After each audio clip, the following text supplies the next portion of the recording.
Ngayon nga mga pare ko nandito kami sa loob ng simbahan dahil nakapila kami dahil hahawa kami sa belo ni Mama Mary. Ayan, nandito kami ngayon sa may altar. Tapos ay ang dami na rin mga nakapila dahil hahawak din nga sila para magdasal.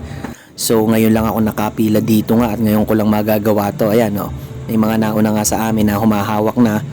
Ito nga ngayon at kami naman ang hahawak. Ayan ang haba ng belo ni Mama Mary. Ayan, habang hawak mo yan magdadasal ka nga. Tapos makikita mo rin dyan yung likod ni Mama Mary. Ayan ang haba niya.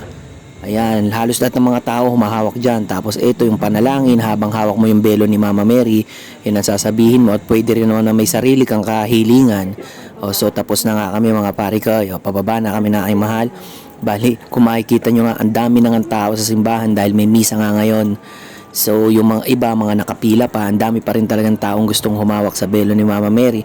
At ayan, mga nagre-ready na para nga sa pagmimisa. Ayan, ang ganda ng altar ni Mama Mary. Ang ganda ng design. Ang ganda niya.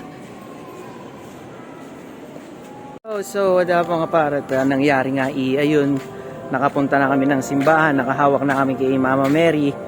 At nagpray kami. Mamaya may misa, tapos may karakol. Tapos yung ano yun mahal yung yung may kandila, prosesyon yun mamaya.